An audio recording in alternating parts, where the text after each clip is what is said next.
అందరూ నమస్కారం అండి. మన ఛానల్‌లో కొంతమంది అన్న క్రికెట్‌లో పాలిటిక్స్ ఉంటాయంట కదా! నిజమేనా అని చెప్పేసి కొంతమంది అడుగుతున్నారు. సో, అయితే దానికంటే ముందు మీకు ఆన్సర్ చేసే ముందు నాకైతే ఒక క్వెషన్‌కి ఆన్సర్ చేయండి. అదేంటంటే మీరు అన్ని రంగాలు చూడండి ఇక్కడ. క్రికెట్ ఒకటే కాదు వేరే వేరే రంగాలలో చూడండి. సో, దేంట్లో అయినా సరే మీకు పాలిటిక్స్ అనే మాటే లేదు. అసలు ఎవరికి ఫేవరబుల్ కండిషన్స్ అనేవి లేవు అనేది రంగం ఏదైనా కనిపిస్తే నాకైతే ఆన్సర్ చేయండి. సో, దానికి గనక మీకు ఆన్సర్ దొరికితే ఆటోమేటిక్‌గా మీరు అడిగిన క్వెషన్‌కి కూడా మీకు ఆన్సర్ అయితే దొరికేసిద్ది. అయితే మరి దాని తర్వాత మనం ఇక్కడ మాట్లాడాల్సింది ఏంటి అంటే పాలిటిక్స్ ఉంటాయా లేదా అనేది కాదు మనం ఇక్కడ మాట్లాడాల్సింది. మనం మాట్లాడాల్సింది ఏంటి అంటే అసలు పాలిటిక్సే క్రికెట్‌ని శాసిస్తున్నాయా అనే దాని గురించి మనం మాట్లాడితే మీరు క్రికెటర్ అవ్వడానికి ఛాన్స్ ఉందా లేదా అనేది ఆటోమేటిక్‌గా మీకు అర్థమైపోద్ది. అదేంటంటే ఫస్ట్ మనం మాట్లాడేది ఏంటంటే మీకు గనక క్రికెట్‌లో పాలిటిక్స్ శాసిస్తున్నాయి అని గనక మీకు అనిపిస్తే ఇప్పుడు ప్రస్తుతానికి మన ఇండియన్ క్రికెట్ టీమ్ వరల్డ్‌లోనే నంబర్ 1 టీమ్ అయ్యేది కాదు. ఫస్ట్ అది మీరు తెలుసుకోవాలి. సో, మరి మీరు అనుకున్నట్టుగానే మరి పాలిటిక్స్ జరుగుతున్నాయి, అవే శాసిస్తున్నాయి అని గనక మీరు ఊహలో ఉంటే ఒకటి గుర్తుపెట్టుకోండి. ఒక మ్యాచ్‌లో ఒకడు మంచి బ్యాక్‌గ్రౌండ్ ఉన్నోడున్నాడు. ఒకడు ఎటువంటి బ్యాక్‌గ్రౌండ్ లేకుండా ఉన్నాడు. ఇద్దరు బ్యాట్స్‌మెన్సే. వీడొచ్చేసరికి ఫస్ట్ మ్యాచ్‌లో 50 కొట్టాడు. వీడు ఫస్ట్ మ్యాచ్‌లో వచ్చేసరికి 100 కొట్టాడు. వీడొచ్చేసి సెకండ్ మ్యాచ్‌లో ఇంకొక 100 కొట్టాడు. వీడు 300 కొట్టాడు.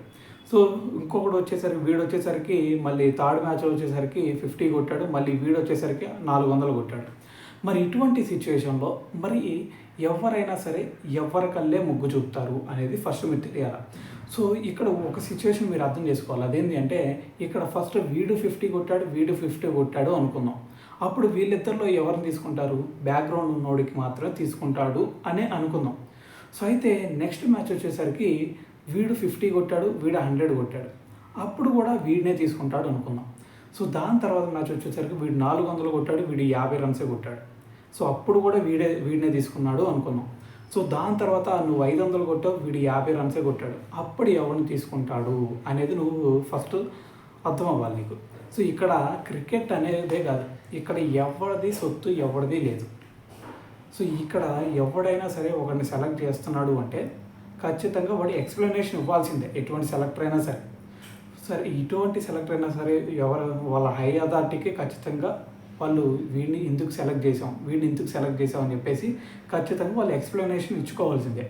సో, మరి ఆ ఎక్స్‌ప్లనేషన్ ఇచ్చేటప్పుడు మీరు ఎటువంటి డిఫరెన్స్ కూడా రానీయకుండా మిమ్మల్ని హై రేంజ్‌లో గనక మీరు చూపించుకోగలిగితే ఎటువంటి పాలిటిక్స్ ఉన్నా కూడా అవి అట్టడుగు కిందకెళ్ళిపోతాయి.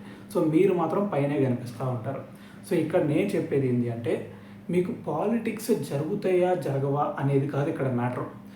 జరగని రంగు అంటూ ఏదైనా ఉందా లేదా అనేది ఒకసారి ఆలోచిస్తే మీరు ఏ మెంటాలిటీలో ఉన్నారో మీకు అర్థమైపోద్ది.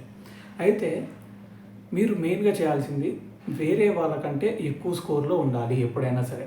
సో, దీనికి మనకి లైవ్ ఎగ్జాంపుల్గా విరాట్ కోహ్లీ కూడా ఒక ఎగ్జాంపుల్ ఇచ్చాడు. అదేంటి అంటే వాళ్ళ ఫాదరు విరాట్ కోహ్లీ కనుక డబ్బులు ఇచ్చి క్రికెట్లో ఆడాలి అంటే ఖచ్చితంగా విరాట్ కోహ్లీ లైఫ్ని ఇక్కడితో నేను ఆపేస్తాను, క్రికెట్ వైపే నేను వెళ్ళలేను అని చెప్పేసి కూడా ఒక స్టేట్మెంట్ ఇచ్చాడు వాళ్ళ నాన్న. ఎందుకంటే క్రికెట్లో పాలిటిక్సే కనుక శాసిస్తూ ఉంటే అసలు వీడికి క్రికెట్ అనేది పనికిరాదు. వీడి టాలెంట్ని నమ్ముకొని కనుక వీడు వెళ్ళగలిగితే అప్పుడే వీడు ఒక క్రికెటర్ అవుతాడు.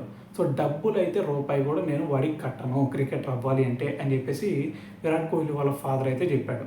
సో, దాని తర్వాత విరాట్ కోహ్లీ కూడా ఒక స్టేట్మెంట్ ఇస్తాడు. అదేంటంటే నేను ఈ మ్యాచ్లో కనుక నేను ఇంకా సర్వైవ్ అవ్వాలి అంటే నేను ఎప్పుడు ఆలోచించేది ఒకటే. నాకంటే ఎవడన్నా సరే ఒక 100 కొట్టాడంటే నేను దానికి 200 ఎలా కొట్టాలి అనేది ఆలోచిస్తాను. ఎందుకంటే నేను 200 కొట్టకపోతే నన్ను ఎవడు కూడా నన్ను దేకడు అని చెప్పేసి ఒక స్టేట్మెంట్ ఇస్తాడు. సో, నా మైండ్ సెట్ ఎప్పుడు కూడా ఒకడు 100 కొడితే నేను 200 ఎలా కొట్టాలి, వాడికంటే 2 ఇంచులు ఎక్కువ పైన ఎలా ఉండాలి అనే దాని గురించి నేను ఆలోచిస్తానని చెప్పేసి కూడా విరాట్ కోహ్లీ ఒక స్టేట్మెంట్ ఇస్తాడు. సో, ఇక్కడ కూడా ఇండియన్ క్రికెట్ టీంలో నువ్వు చేయాల్సింది అదే. నువ్వు క్రికెటర్ అవ్వాలి అంటే ఖచ్చితంగా నువ్వు హై స్టెప్లోనే ఉండాలి. సో, అలా కాదు నేను సమానంగా ఉంటాను, సమానంగా ఉండి నేను క్రికెటర్ అవ్వాలి అంటే నిన్ను ఎవడు కూడా దేకడు అనేది ఫస్ట్ అర్థం చేసుకో. సో, నీ క్వశ్చన్కి అయితే ఆన్సర్ దొరికిందని అనుకుంటున్నాను. ఇంకా నీకు ఏదన్నా డౌట్స్ ఉంటే కామెంట్లో అయితే అడుగు, ఆన్సర్ చేద్దాం.